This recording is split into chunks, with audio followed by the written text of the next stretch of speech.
Hello students, today we are going to start electrochemistry lecture number 5। आज हम लोग इस लेक्चर में सीखेंगे स्टैंडर्ड हाइड्रोजन इलेक्ट्रोड पोटेंशियल के बारे में। प्रीवियस लेक्चर्स में हम लोगों ने सॉल्ट ब्रिज और उससे रिलेटेड बाकी इन्फॉर्मेशंस को सीख लिया था। तो आइए जानते हैं स्टैंडर्ड हाइड्रोजन इलेक्ट्रोड पोटेंशियल के बेसिक्स क्या हैं और उसको कैसे यूज़ किया जाता है इलेक्ट्रोड पोटेंशियल के कैलकुलेशन के लिए। तो प्रीवियसली जो बात हम लोगों ने लास्ट में छोड़ी थी वो डायग्राम आप बोर्ड पर देख रहे हैं, वहीं से बात की कंटिन्यूटी स्टार्ट करते हैं। फिगर आपके सामने बना हुआ है ताकि हम लोगों का टाइम सेव हो सके। हम लोगों ने प्रीवियसली जो पढ़ा था देखिए, उसमें लेफ़्ट साइड का जो कंटेनर है जिसको हम लोग एनोड लेफ़्ट साइड रखते हैं और कैथोड राइट साइड हम लोग ड्रॉ करते हैं। तो ये देखिए आपके लेफ़्ट साइड में जिंक कंटेनर था जिसमें ZnSO4 का एक सॉल्यूशन भरा हुआ था। ये जिंक Zn2 पॉजिटिव के फॉर्म में अपने सॉल्यूशन में जाने की टेंडेंसी रखता है, जिसकी वजह से रॉड आपका नेगेटिवली चार्ज हो जाता है और एनोड कहलाता है, क्योंकि इस पोजीशन पर इस कंटेनर में कौन सा रिएक्शन परफॉर्म होता है, यहाँ होता है जिंक से इलेक्ट्रॉन निकल के जाता है और Zn2 पॉजिटिव के फॉर्म में कन्वर्ट हो जाता है। इसलिए हम लोग इसको ऑक्सीडेशन एनोड कहते हैं। दूसरे तरफ क्या मौजूद था, कॉपर की एक रॉड मौजूद थी जो इलेक्ट्रॉन जिंक की तरफ से निकल के उधर मूव किया।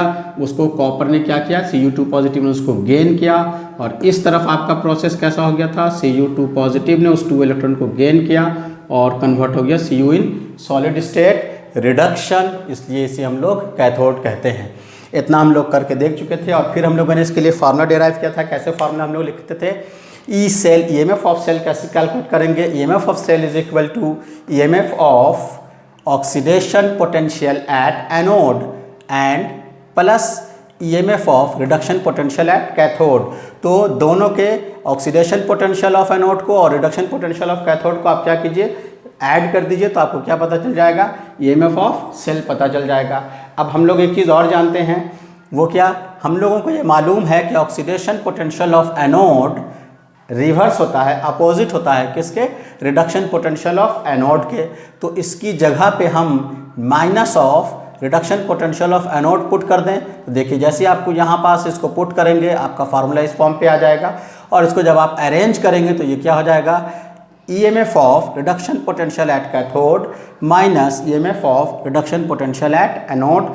अब यहाँ पास एक चीज़ आपको बहुत साफ मालूम हो गई, जब भी हम लोग ई सेल का कैलकुलेशन कर रहे हैं तो ध्यान देने वाली बात यह है कि ये है रिडक्शन पोटेंशियल, ये भी क्या है, रिडक्शन पोटेंशियल, एक कैथोड का और एक एनोड का, यानी रिडक्शन पोटेंशियल के टर्म में EMF ऑफ सेल को निकाला जाता है। आप इसको ऑक्सीडेशन पोटेंशियल के टर्म में लिखेंगे तो पॉजिटिव साइन रहेगा और अगर दोनों को रिडक्शन पोटेंशियल के टर्म में रखेंगे तो ये एक साइन एनोड के इसमें निगेटिव हम लोग लगा देते हैं।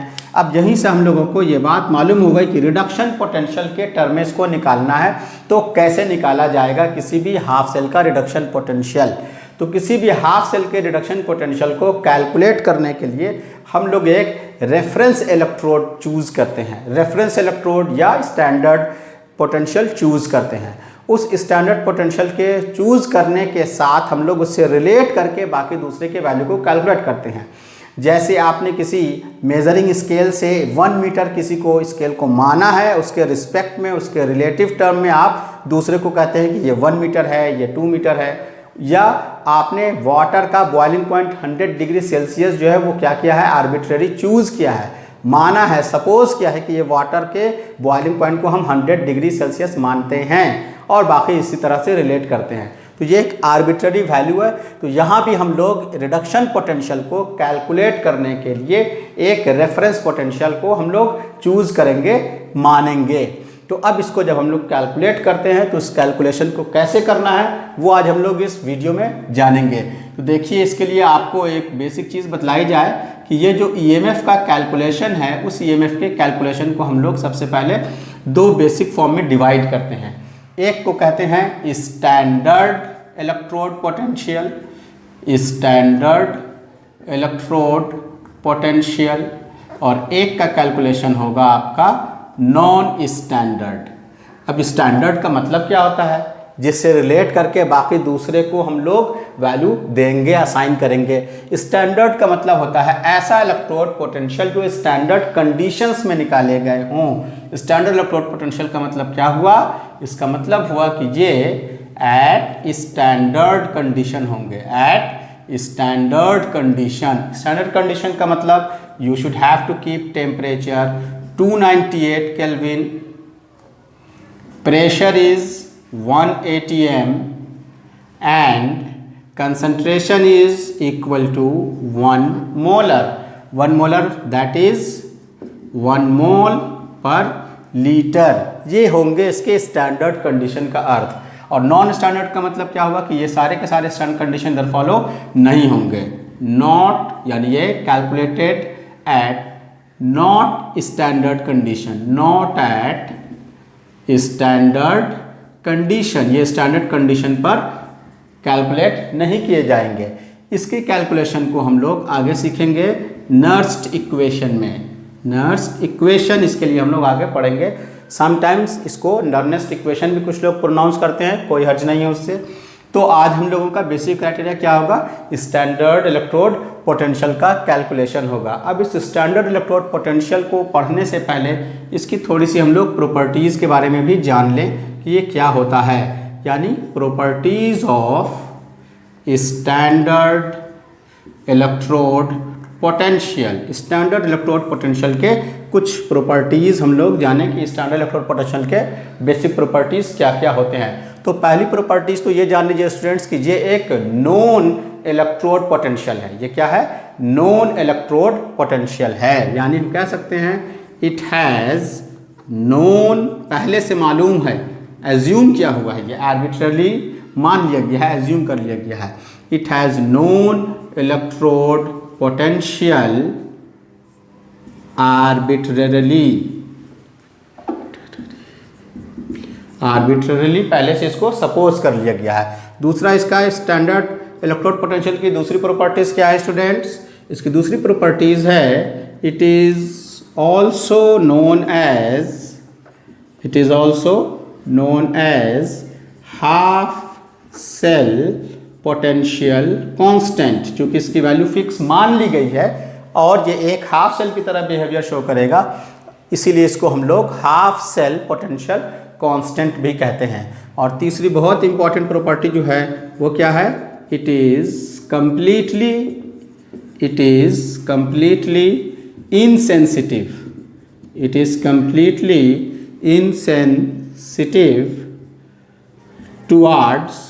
insensitive towards the composition of solution under study। Means इसका मतलब क्या हुआ, यानी इस हाफ सेल से रिलेट करके जिस दूसरे हाफ सेल के इलेक्ट्रोड पोटेंशियल को आप कैलकुलेट करेंगे उसके कंपोजिशन से इस स्टैंडर्ड हाइड्रोजन इलेक्ट्रोड पोटेंशियल के कंसंट्रेशन पर या उसके वैल्यू पर कोई फर्क नहीं पड़ने वाला है। चाहे आप उधर ZnSO4 का सॉल्यूशन लें जो कि अंडर स्टडी है, जिसका कैलकुलेट करना है, या कॉपर सल्फेट का लें, या सिल्वर नाइट्रेट का लें, या कैडमियम क्लोराइड का लें, किसी का भी लें, आप उधर सॉल्यूशन बदलते चले जाएं, उससे इसके ऊपर कोई फर्क पड़ने वाला नहीं है। ये कम्प्लीटली उस सॉल्यूशन के कंसंट्रेशन से, कंपोजिशन से क्या होता है, इनसेंसिटिव होता है। तो ये बेसिक प्रॉपर्टीज़ है किसी को भी स्टैंडर्ड इलेक्ट्रोड पोटेंशियल चूज़ करने के। अब एक और बात आपको बता दें, फिर हम लोग आते हैं अपने main topic hydrogen electrode potential का स्टैंडर्ड क्राइटेरिया कैसे निकाला जाता है। तो उससे पहले एक चीज़ और जान लें, types of standard electrodes. Standard electrodes को समटाइम्स रेफरेंस इलेक्ट्रोड्स भी कहते हैं, क्योंकि इसी के रेफरेंस से बाकी वैल्यू कैलकुलेट की जाती है। और रेफरेंस इलेक्ट्रोड्स, इसको हम लोग बेसिकली 3 कैटेगरी में डिवाइड करते हैं। पहला कहलाता है स्टैंडर्ड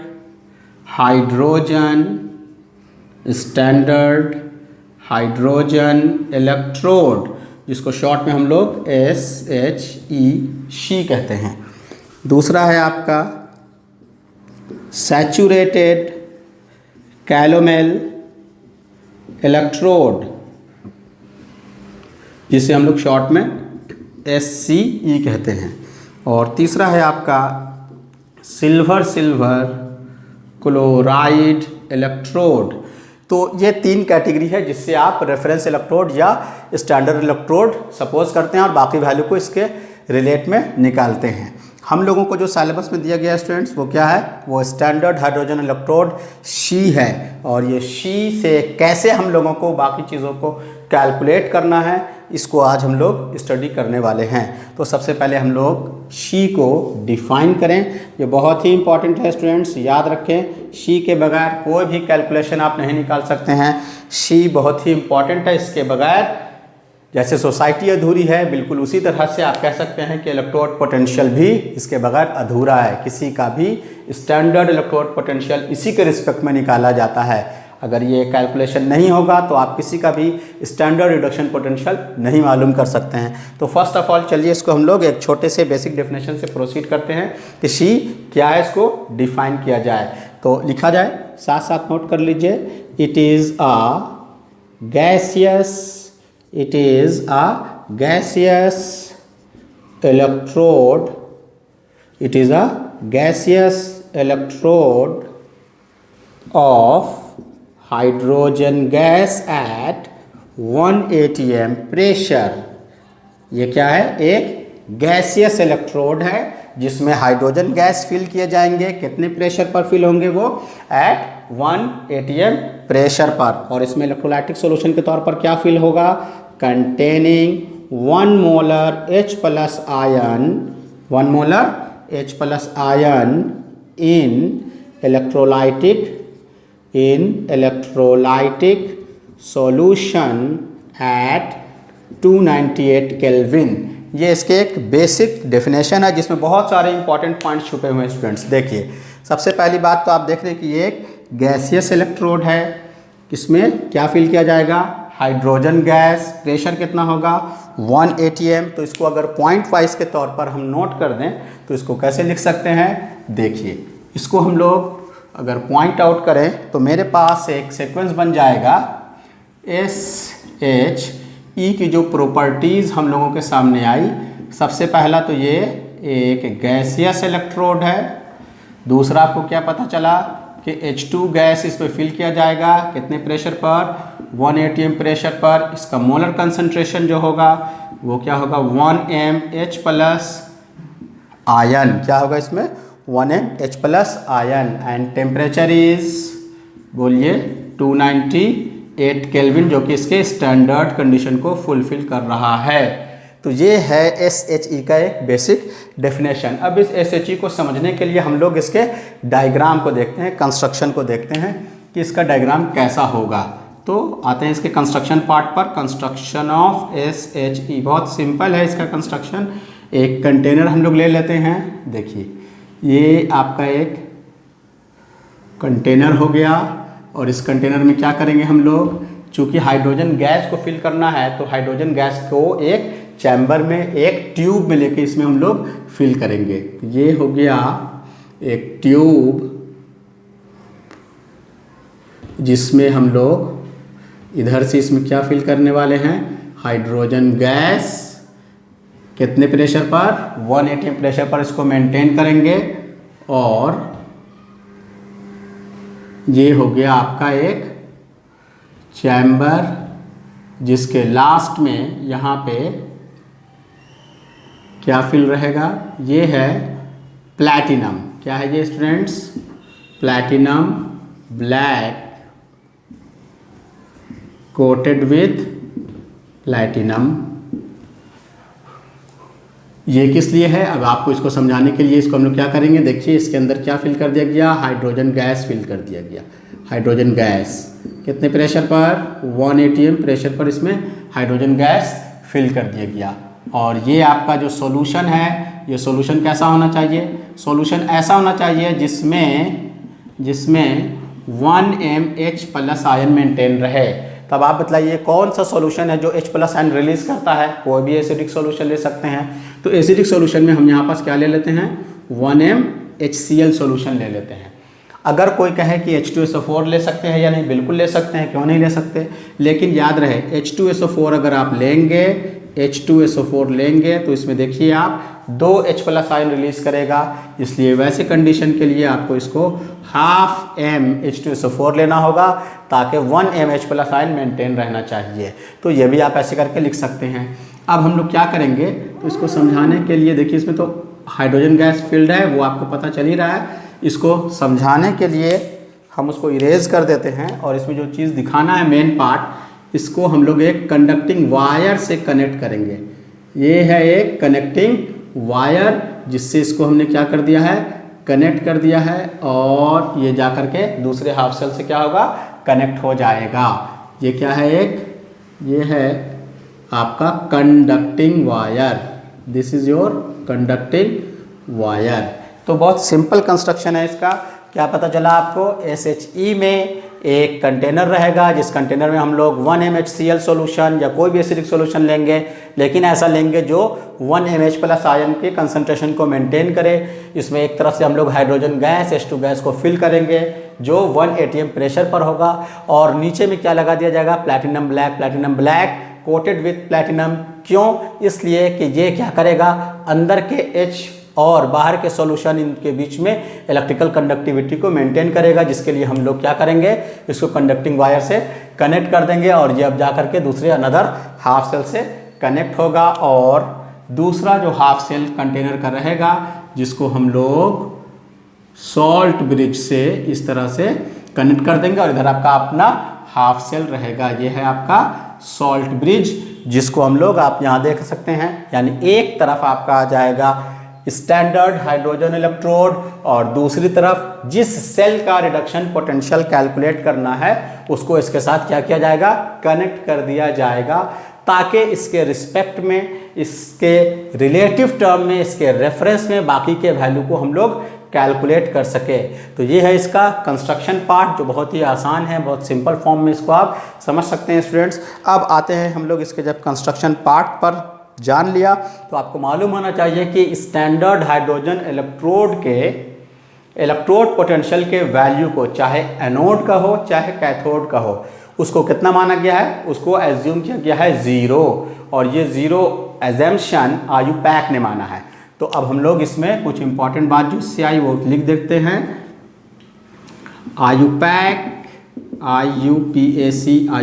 ने इसके वैल्यू को असाइन कर दिया है, दे दिया है। IUPAC assign the value of EMF whether it is standard reduction potential or it is standard oxidation potential। दोनों एक दूसरे के क्या होते हैं, अपोजिट होते हैं, ये आपको बता दिया गया है। Standard reduction potential and standard oxidation potential of any electrode is opposite to each other, और वो दोनों एक दूसरे के अपोजिट होते हैं, इसलिए यहाँ पर साइन क्या लगा दिया, माइनस। इसको आयुपैक ने कितना बतलाया, 0.00 volt at 298 kelvin corresponding to the reaction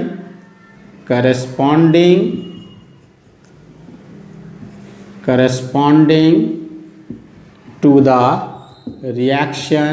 एक रिएक्शन इसमें जो इसका करस्पॉन्डिंग रिएक्शन है जो यहाँ पे हो रहा है वो क्या है, उसको भी आप समझ लीजिए। H+ electron forms half H2 in gaseous state. H+ जो इसमें रिलीज हो रहा है वो एक इलेक्ट्रॉन गेन करेगा। ये इलेक्ट्रॉन कहाँ से आएगा, अनदर हाफ सेल से आएगा। उस इलेक्ट्रॉन को ये क्या करेगा, गेन करेगा। गेन करने के बाद किस में कन्वर्ट हो जाएगा, हाफ H2 2 कैंसिल हो जाएगा, फिर से H कंप्लीट हो जाएगा। तो इस तरह से इस रिएक्शन के करस्पॉन्डिंग वैल्यू में 298 केल्विन पर इसका वैल्यू हम लोगों को कितना मिल गया, 0.00 वोल्ट। बट एक चीज़ और आपको जानना चाहिए, ये ज़रूरी नहीं है कि 298 केल्विन ही पर इसका वैल्यू 0 है, बल्कि एट एनी टेम्परेचर, किसी भी टेम्परेचर पर इसके वैल्यू को 0 असाइन किया गया है, मान लिया गया है। अब इससे रिलेट करके बाकी दूसरे वैल्यू को हम लोग क्या करते हैं, बाकी दूसरे वैल्यू को हम लोग कैलकुलेट करते हैं।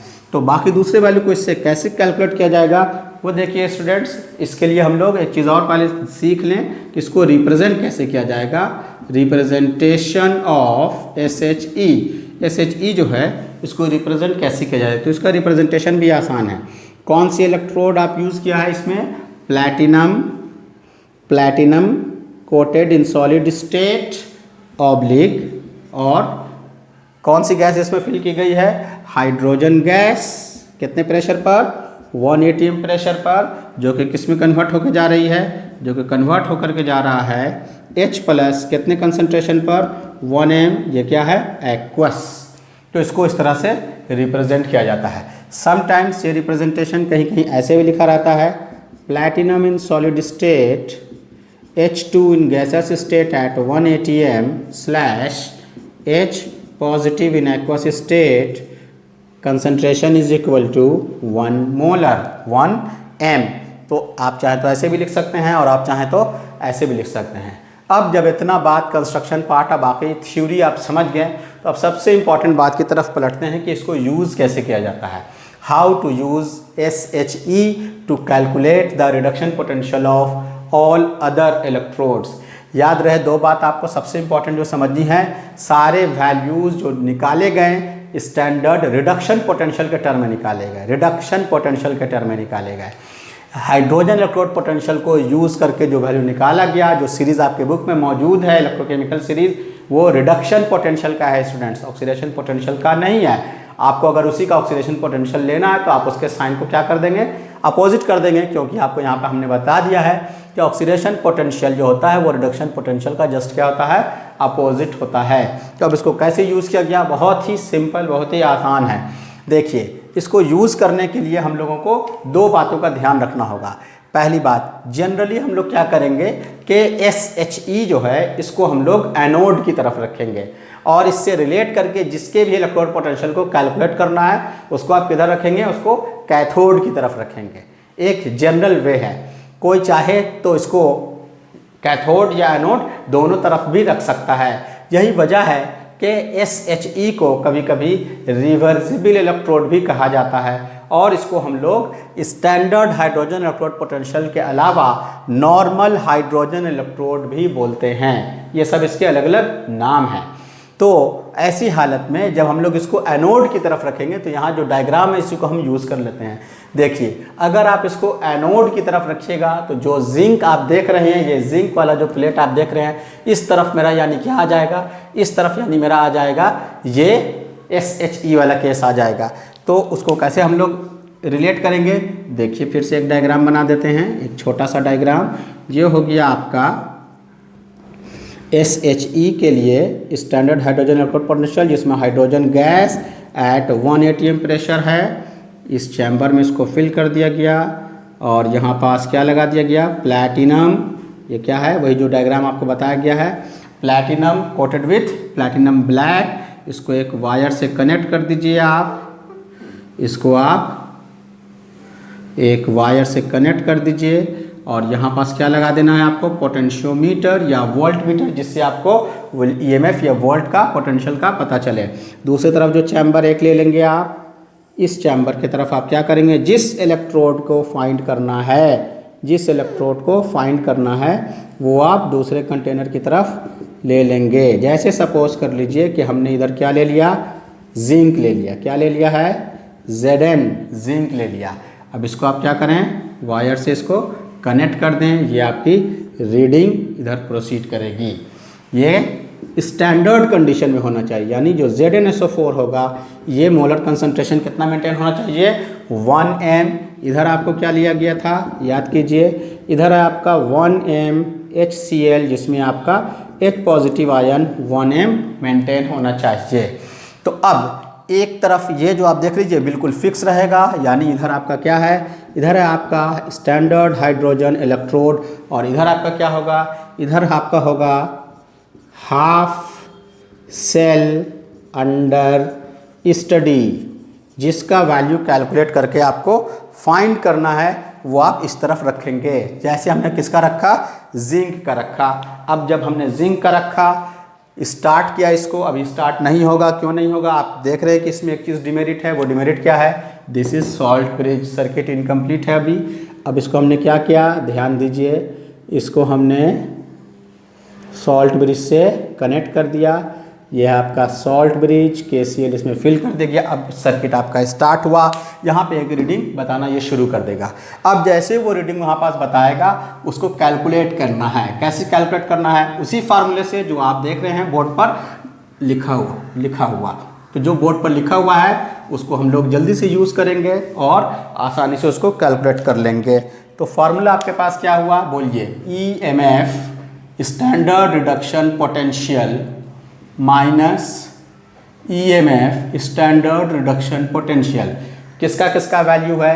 एक तरफ जो वैल्यू है आपका standard reduction potential of cathode, ये किसका है? कैथोड। और ये है स्टैंडर्ड रिडक्शन पोटेंशियल, किसका है ये? एनोड। फर्क क्या हुआ? यहाँ लिखा था हमने रिडक्शन पोटेंशियल, यहाँ लिखा था हमने रिडक्शन पोटेंशियल, अब क्या लिख दिया है? Standard reduction potential, standard reduction potential. ये फर्क आया। क्यों? क्योंकि अब मेरा जो कंडीशन है वो स्टैंडर्ड है, टेम्परेचर 298 केल्विन पर मेंटेन्ड है और कंसंट्रेशन 1 m है, प्रेशर 180 m है। तो ये स्टैंडर्ड कैलकुलेशन होगा स्टूडेंट्स। तो इस तरह से यहाँ पर क्या कैलकुलेट हो रहा है? EMF of cell at standard criteria, standard reduction potential of cell calculation है, ये फार्मूला हो गया। अब चूंकि हम लोगों को मालूम है कि सारा कैलकुलेशन रिडक्शन पोटेंशियल का होगा, किसका होगा? रिडक्शन पोटेंशियल का होगा। तो हम लोग एज्यूम कर लें कि ये रिडक्शन पोटेंशियल है, बार बार उसको नहीं लिखेंगे। अब बच गई बात स्टैंडर्ड की। तो स्टैंडर्ड को रिप्रेजेंट करने के लिए एक रूल निकाला गया, वो भी IUPAC ने बताया है, वो अपने मन से कोई चीज़ नहीं है। तो हम लोग इसको शॉर्ट में कैसे लिखेंगे उसको सीखिए। तो हम लोग इसको लिखने वाले हैं E स्टैंडर्ड के लिए एक सिंबल लगाएंगे ऊपर में, नॉट, जीरो लगाएंगे।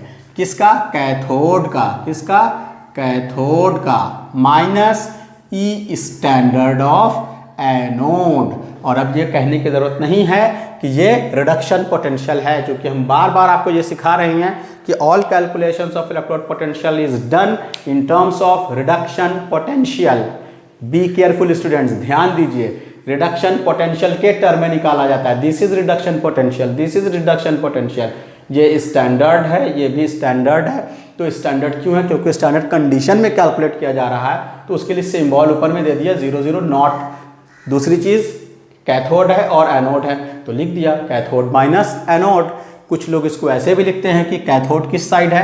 कैथोड चूंकि राइट साइड है, इसलिए कुछ लोग इसको E right minus E left भी लिखते हैं। इसी चीज़ को कुछ लोग ऐसे भी लिखते हैं। ये E स्टैंडर्ड है तो ये भी E स्टैंडर्ड हो जाएगा। E standard of cell is equal to E right minus E left in terms of standard criteria.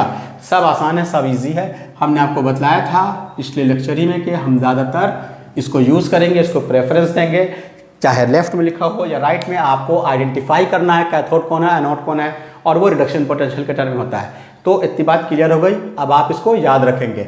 तो चलिए जल्दी से कैलकुलेट करते हैं हम लोग। तो हम लोगों के पास ये फार्मूला आ गया। तो E standard of cell is equal to E cathode. तो ऐसे सिचुएशन में हम लोगों के पास कैथोड कौन है, एनोड कौन है? देखिए कैथोड हम लोगों का कौन हुआ? कैथोड इस बार हम लोगों का कौन हुआ? राइट साइड जो होता है वो कैथोड है, यानी यहाँ पे मेरा कैथोड कौन है? जिंक है। तो हम लोग इसको कैसे लिखेंगे? E standard of zinc. याद रहे रिडक्शन पोटेंशियल के टर्म में स्टूडेंट्स, किस टर्म में? रिडक्शन पोटेंशियल के टर्म में। कैसे लिखा जाएगा ध्यान दीजिए, उसको रिडक्शन होता हुआ दिखाना है, आपको शो करना है। Zn2 positive oblique Zn in solid state, ये हुआ रिडक्शन। Zn2 पॉजिटिव, देखिए यहाँ रिएक्शन आप देख सकते हैं, ये एनोड का रिएक्शन था। ठीक, आपको किस फॉर्म में दिखलाना है? रिडक्शन के फॉर्म में दिखाना है। तो रिडक्शन कब होगा? रिडक्शन तब होगा जब गेन ऑफ इलेक्ट्रॉन होगा। जब गेन ऑफ इलेक्ट्रॉन होगा तो Zn2 पॉजिटिव गेन करेगा और ऐसे चला जाएगा। दूसरी चीज़ ऑक्सीडेशन नंबर से सोचिए, इसका ऑक्सीडेशन नंबर क्या है? +2। इसका ऑक्सीडेशन नंबर एलिमेंटल स्टेट में क्या हो गया? 0। तो रिडक्शन हुआ ना। ये क्या है? रिडक्शन पोटेंशियल, रिडक्शन के टर्म में दिखाना है। कुछ स्टूडेंट समझते हैं कि अरे ये ऐसे कैसे हो गया, यहाँ तो रिएक्शन था। फिर से समझिए, रिडक्शन के टर्म में लिखना है रिडक्शन। रिडक्शन कैसे होगा? रिडक्शन होगा गेन ऑफ इलेक्ट्रॉन। बात समझ गए? इसलिए ध्यान दीजिए एक एक बात को। Minus anode, E standard of anode, E standard of anode. Anode कौन है मेरा यहाँ पे? हाइड्रोजन, SHE वाला केस। तो इसका भी तो रिडक्शन आपको दिखाना है, दोनों का रिडक्शन ही दिखाना है। तो कैसे दिखाएंगे? H positive in aqueous state oblique H in gaseous state. अब इस पर वैल्यू को जब आप पुट करेंगे तो आप जानते हैं कि इसका वैल्यू क्या मान लिया गया आईपैक के द्वारा? 0। तो ये 0 खत्म हो गया। तो जब इसकी वैल्यू को चेक किया गया, कैसे चेक किया गया? रीडिंग में वैल्यू आया, यहाँ वोल्ट मीटर में या पोटेंशियोमीटर में जो रीडिंग आया, तो जो रीडिंग ई सेल शो कर रहा था वो दरअसल किसका रीडिंग था? जिंक का रीडिंग था। और वो जिंक का जो रीडिंग था उसका वैल्यू कितना आया? Experimentally it is calculated as -0.76 volt. कितना था? -0.76 वोल्ट। जैसे जिंक का निकाला, अब आप उसी तरह से इमेजिन कीजिए, जिस भी मेटल इलेक्ट्रोड को निकालना है उसको बस उसके जगह पे रखते चले जाइए। तो जिंक की जगह पे कॉपर रखा, तो सिमिलरली कर देते हैं। सिमिलरली फॉर कॉपर इलेक्ट्रोड तो क्या हुआ होगा? E cell is equal to E standard of Cu2 positive oblique Cu minus E standard of H positive in aqueous state oblique hydrogen in gaseous state. Concentration भी आप चाहें तो show कर सकते हैं, स्टैंडर्ड है इसलिए ज़रूरी नहीं कि उसको शो किया जाए। 1 m होगा, हाइड्रोजन का प्रेशर 1 atm होगा, ये सारी चीज़ें एज्यूम्ड हैं। टेम्परेचर 298 केल्विन होगा। तो इसके वैल्यू को चेक किया गया, ये वैल्यू आया 0.34 माइनस ये तो 0 होता ही है। तो इस तरह से इसका वैल्यू भी आपको पता चल गया। तो जिसका भी वैल्यू निकालना है उसको सिर्फ क्या करते चले जाना है, आपको कैथोड के जगह पे रखते चले जाना है। Zinc, copper, silver, cadmium, whatever it में भी जो इलेक्ट्रोकेमिकल सीरीज है वो सारा वैल्यू इसी तरह से कैलकुलेट करके निकाल लिया गया। अब एक फाइनल बात और बता के आज हम लोग इसको क्लोज करेंगे। तो फाइनल क्या? अब आप याद कीजिए जो सबसे पहला डायग्राम आपके सामने बोर्ड पे मौजूद है, देखिए यहाँ आपने क्या रखा था? एक तरफ एनोड और एक तरफ क्या रखा था आपने? कैथोड। तो अब अगर इस सेल की बात करें जिसको हमने क्या नाम दिया था? Galvanic cell. क्या नाम दिया था? Galvanic cell. For galvanic cell आपका कैथोड और एनोड कौन है? आपका कैथोड है कॉपर। तो इसका ई स्टैंडर्ड कैसे निकालेंगे? E standard of cell is equal to again E cathode in standard condition minus E anode in standard condition. और आपको तो मालूम ही है कि सारा कैलकुलेशन रिडक्शन पोटेंशियल के टर्म में होता है। तो E standard of cathode, cathode कौन है आपका? कॉपर। तो कॉपर को रिडक्शन के टर्म में कैसे शो करेंगे? Cu2 positive oblique Cu minus E anode कौन है आपका? जिंक। कैसे शो करेंगे? Zn2 positive oblique Zn। Value देखिए ऊपर में आप ला चुके हैं। कॉपर का वैल्यू आपने कितना लाया है? कॉपर का वैल्यू यह है, कॉपर का वैल्यू कितना है? 0.34 माइनस जिंक। जिंक का वैल्यू कितना लेके आए स्टूडेंट्स आप? 0.76 निगेटिव साइन के साथ। अब इसको जब आप सॉल्व करेंगे तो देखिए, सॉल्व करेंगे तो क्या हो जाएगा? E standard of cell is equal to 0.34 minus minus plus 0.76 1.10 volt.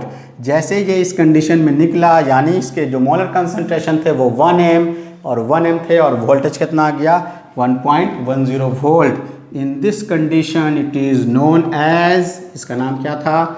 इसे ही डैनियल या वोल्टाइक सेल कहा जाने लगा। कब कहा जाने लगा? जब इसका कंसंट्रेशन 1 मोलर कंसंट्रेशन मेंटेन किया जाने लगा 298 केल्विन टेम्परेचर पर, और उसका वोल्टेज कितना आया? 1.10 volt. Then the galvanic cell is known as Daniell और द वोल्टाइक सेल। अब इसमें आप एक चीज़ और गौर कर रहे होंगे, ये जो निगेटिव और पॉजिटिव फॉर्म में जो वैल्यू आया है, किसी का पॉजिटिव और किसी का निगेटिव इलेक्ट्रोड पोटेंशियल, इसका भी एक सिग्निफिकेंस है। इसका क्या सिग्निफिकेंस है और शी के क्या लिमिटेशंस हैं, उसको भी हम लोग जानेंगे स्टूडेंट्स। नेक्स्ट वीडियो में भी ये बात हम लोग सीखने की कोशिश करेंगे। So do not forget to share and subscribe. Till then, good bye.